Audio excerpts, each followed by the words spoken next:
Hello everyone, welcome to the channel. तो guys, आज का टॉपिक हम स्टार्ट करते हैं।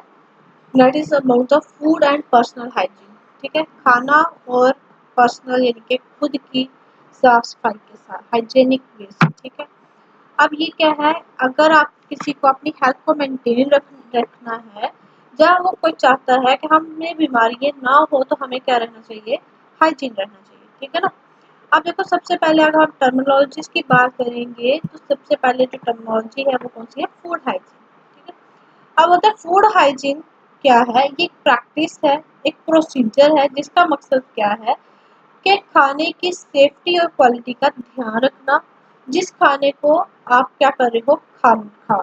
ठीक है, जिसमें क्या आ सकता है, क्लीनिनेस आ सकती है, कंटेमिनेशन होने से उनको बचाना है, मिनिमाइज करना है risk of food borne illness. ठीक है, फूड पॉइजनिंग जैसी कोई बीमारियां होती हैं, उनसे बचने की कोशिश करनी है। ठीक है, अगर आप देखो घर में कोई भी चीज आती है, अगर सिर्फ फ्रूट ही खाना है, तो उसको क्या करते हैं, आप पहले धोते हैं, ठीक है, पानी के साथ साफ करेंगे, फिर उसको खाएंगे।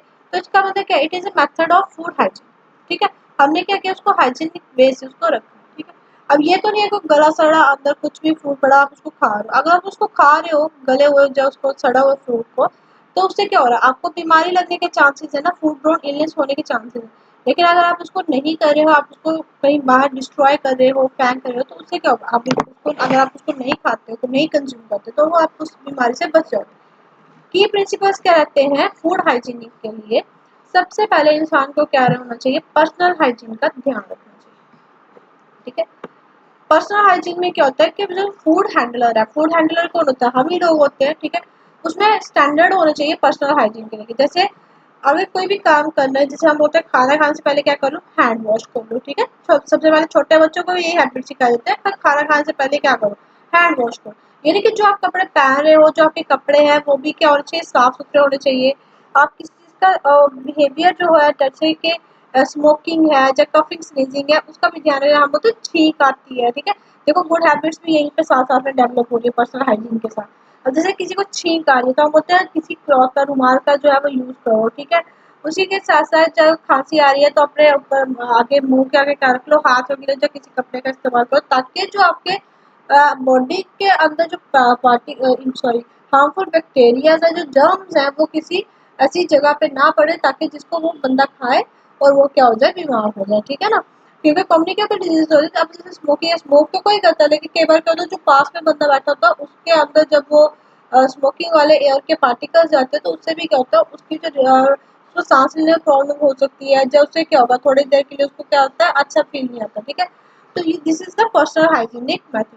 अब देखो सेकंड क्या होता है कि फूड को आपको क्या रखना है, फूड हाइजीन के लिए सबसे पहले आपका खुद का साफ सुथरा होना क्या है, जरूरी है। देन होता है फूड स्टोरेज। फूड स्टोरेज क्या होनी चाहिए, प्रॉपर होनी चाहिए। ठीक है, टेम्परेचर, ह्यूमिडिटी, पैकेजिंग का पूरा ध्यान रखना चाहिए।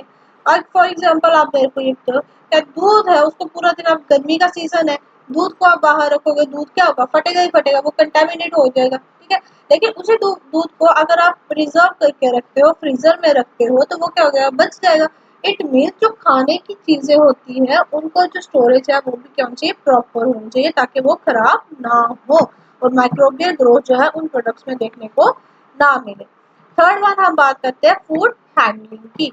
अब जब हम फूड हैंडलिंग की बात करते हैं, तो फूड जो खाना है, उसको भी केयर के साथ जो है वो इस्तेमाल करना चाहिए, ताकि किसके लिए, अवॉइड करने के लिए क्रॉस कंटामिनेशन को, जैसे रॉ और कुक्ड फूड्स। ठीक है, यूटेंसिल्स एंड सर्फेसेस।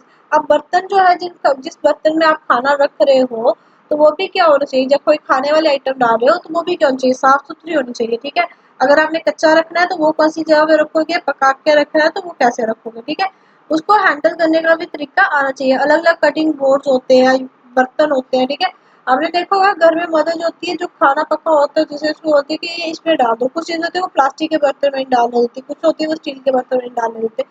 तो क्या इट मीन्स कि फूड को हैंडल करने के लिए भी क्या है, अलग अलग तरीके हैं। देन उसके बाद फूड प्रेपरेशन। फूड प्रेपरेशन क्या है, जब खाने को बनाया जाए, food should be cooked thoroughly to kill harmful bacteria. खाने को तब तक बनाया जाए जब तक कि उसके जो हार्मफुल बैक्टीरिया वो क्या हो जाए, खत्म हो जाए, जब उसके अंदर जो वायरसेस है, पैरासाइट्स है, जो भी उस खाने के आइटम के अंदर प्रेजेंट है वो क्या होना चाहिए, खत्म होना चाहिए। ठीक है, कुकिंग टेम्परेचर और टाइम जो है उनको मॉनिटर करते रहना चाहिए कि कितना टाइम जो है उसको बनने में लगा है। ठीक है, देन उसका होता है क्लीनिंग एंड सैनिटाइजिंग। ठीक है, क्लीनिंग तो ऑब्वियसली जरूरी है, जितने भी इक्विपमेंट्स जो किचन के अंदर यूज कर रहे हो तो कहीं बाहर रखे हुए आप इस्तेमाल करें वो भी क्या होना चाहिए, साफ होना चाहिए। ठीक है, उसके बाद क्या करना चाहिए, डर्ट, डेब्रिस, पाइथोजेंस वगैरह का पूरा ध्यान रखना चाहिए। जैसे कई बार कईयों के घरों में आपने देखा होगा या किसी रेस्टोरेंट में देखा होगा जो ऐसे अनहाइजीन वे से जो भी वहाँ पे खाना वगैरह बनता है, तो आप देखते हो ना कढ़ाई के ऊपर इतनी मोटी मोटी लेयर बनी होती है ऑयल की, तो वो क्या है, वो हार्मफुल होती है। ठीक है, देन उसके बाद बोलता है कि हम जैसे आप देखते हो कॉकरोचेस है वो घूम घूम रहे हैं, तो वैसे ही उसको खुला रखा जाए उसके, तो इसलिए सैनिटाइज जो है उसको पूरा करना चाहिए टाइम टू टाइम। ठीक है, रेगुलेटरी स्टैंडर्ड्स का क्या होता है, बोलता है फूड हाइजीन में प्रैक्टिसेस में उनको देखा जाता है, उनको चलाया जाता है रेगुलेटरी एजेंसी और स्टैंडर्ड्स के थ्रू, जिसमें क्या कौन सी हो जाती है, एफडीए, यूएसडीए और ईयू। तो इन तीनों के फुल फॉर्म भी क्या कहिएगा आप कमेंट सेक्शन में लिख के दीजिए। To ensure compliances with food safety requirements and protect public health. Next जो हमारा था टॉपिक है वो कौन सा है, पर्सनल हाइजीन। ठीक है, अभी हमने क्या देखा, फूड हाइजीन के बारे में देखा, अब हम किसके बारे में देखेंगे। ठीक है, फूड हाइजीन के अंदर हमने बहुत सारे डिफरेंट डिफरेंट मेथड्स देखे एक सेकेंड। ठीक है, जिसमें हमने उसकी डेफिनेशन देखी, की प्रिंसिपल देखी कि पर्सनल हाइजीन होनी चाहिए, फूड स्टोरेज होनी चाहिए प्रॉपरली, फूड प्रिपरेशन होनी चाहिए, क्लीनिंग और सैनिटाइजिंग होनी चाहिए, रेगुलेटरी स्टैंडर्ड होनी चाहिए। पर्सनल हाइजीन की बात करें तो प्रैक्टिसेस और हैबिट्स जो होती है एक इंडिविजुअल की, जिसमें वो अपने आप को क्या रखता है, साफ सुथरा रखता है, अपनी हेल्थ को प्रमोट करता है, इनके अपने हेल्थ और वेलबींग का पूरा ध्यान रखता है, that is known as a personal hygiene. अब इसमें बहुत सारी की प्रैक्टिसेस होती हैं, जैसे हैंड हाइजीन, लगातार हैंड वॉश करना सोप और वाटर का यूज करके, ये क्या एक इफेक्टिव वे है जिससे आप लोग क्या कर सकते हो, इन्फेक्शियस डिजीजेस को स्प्रेड होने से बचा सकते हैं, हम रोक सकते हैं उनको। ठीक है, क्योंकि हैंड जो है, जब भी हमें खाने को हैंडल करना है, ठीक है, चाहे हम पका रहे हैं, चाहे हम उसको कहीं पे स्टोर कर रहे हैं, चाहे हम उसको अ, खा रहे हैं, रख रहे हैं, बना रहे हैं, जो भी काम कर रहे हैं, हैंडल कर रहे हैं, उसके पहले क्या करना चाहिए हमें, मतलब कि बिफोर एंड आफ्टर उसके क्या करना चाहिए, हैंड वॉश करना चाहिए। ठीक है, रेस्ट रूम का पूरा ध्यान रखना चाहिए, अपने रेस्ट रूम में केयरिंग करना चाहिए, केयरिंग फॉर सिक इंडिविजुअल जो बीमार है उनका ध्यान रखना चाहिए, और कफिंग स्नीजिंग के बाद जो है वो कंटामिनेटेड सर्फेसेस को जरूर वॉश करना चाहिए। तो क्या बोलता है, हाथों को जरूर वॉश करना। बॉडी हाइजीन, बॉडी कैसे साफ रहेगी, रोज नहाओ, रेगुलरली नहाओ, ताकि आपके ऊपर जो डस्ट वगैरह, डर्ट वगैरह, जो स्वेट है, बैक्टीरिया जो है दिक्कतें हैं स्किन पे जो जमा हो जाते हैं वो क्या हो जाए, रिमूव हो जाए। ठीक है, साफ सुथरे कपड़े पहनो, ताकि और पर्सनल ग्रूमिंग प्रैक्टिस जैसे टीथ ब्रश करना है, नेल कट करना है, तो ये क्या करते हैं, आपका एक खुद में एक पर्सनैलिटी को तो इम्प्रूव करते करते हैं, लेकिन बॉडी को भी क्या करते हैं, हाइजीन रखते हैं। नेक्स्ट क्या होता है, रिस्पिरेटरी हाइजीन, माउथ को, नोज को कवर रखो जब आपको कफिंग हो रही है या स्नीजिंग हो रही है। ठीक है, ताकि जो आप रिस्पिरेटरी ड्रॉपलेट्स है वो इन्फेक्शन जो है वो क्रिएट ना करें।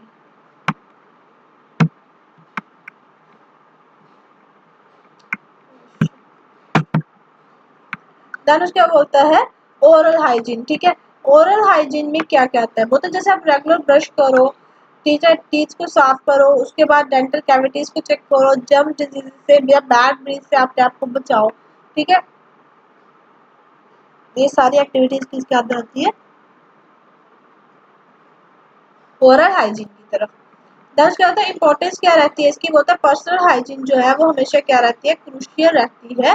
ठीक है, जरूरी रहती है किसके लिए, प्रिवेंट करने के लिए ट्रांसमिशन जो होती है इन्फेक्शन डिजीज की, including food borne illness, respiratory infection, skin infection and gastrointestinal infection. ठीक है, और इसी के साथ साथ ये क्या करता है, पर्सनल हाइजीन जो है हमारी फिजिकल हेल्थ, मेंटल वेलबींग और सोशल एक्सेप्टेंस और सोशल कॉन्फिडेंस को भी क्या करता है, सेल्फ कॉन्फिडेंस को भी बढ़ाता है। ठीक है, देखो ना, अगर आप नहा धो के अच्छे कपड़े पहनोगे आपको खुद में भी एक सेल्फ कॉन्फिडेंस होता है। ठीक है, जब आप बाहर जाते हो सोसाइटी भी आपको एक्सेप्ट करती है। ठीक है, आपका दिमाग जो है वो भी क्या रहता है, तंदुरुस्त रहता है, और फिजिकली भी आप क्या रहते हैं, फिट रहते हो। लेकिन अगर ऐसी चीजें आप नहीं करते हो तो पहले खुद में ही एक अजीब सी फीलिंग होती है, दूसरा कहीं चले भी जाओ तो सोसाइटी आपको एक्सेप्ट ही नहीं करती है, ठीक ना। फिजिकल हेल्थ पे असर बाद में पड़ेगा, मेंटली आप जो है वो इतना साउंड जो है बिहेव नहीं कर सकते, ठीक है। बोलते हैं इन सारी प्रैक्टिसेस करके फूड और पर्सनल हाइजीन हैबिट्स को इंडिविजुअल जो है वो प्रोटेक्ट करते हैं अपने आप को किससे, इलनेस से, और मेंटेन करते हैं अपनी हेल्थ और वेलबींग को, और कंट्रीब्यूट करते हैं एक सेफ हाइजीनिक इन्वायरमेंट को, इसके लिए फूड प्रिपरेशन के लिए और कंजप्शन के लिए। और एजुकेशन अवेयरनेस जो है वो क्या करती है, हाइजीन गाइडलाइंस जो है ये हेल्प करती है हेल्दी बिहेवियर को बनाने में, और डिजीजेस को स्प्रेड होने से बचाने में, कम्युनिटीज के अंदर जो डिजीज स्प्रेड होते हैं उनको रोकने के लिए। देखो ये जो टॉपिक है ना आज का हमारा, ठीक है, ये किसके साथ रिलेट करेगा, जो हमारे जैसे डिजीज होते हैं कम्युनिकेबल और नॉन कम्युनिकेबल डिजीज, ठीक है, उनके साथ जो है वो रिलेट करता है, ठीक है। ये कोई बार ये पूरा चैप्टर ही उसके साथ रिलेट करता है, न्यूट्रिशन वाले चैप्टर के साथ, ठीक है। तो hope you like the session and video, keep watching the channel. Thank you, have a nice day.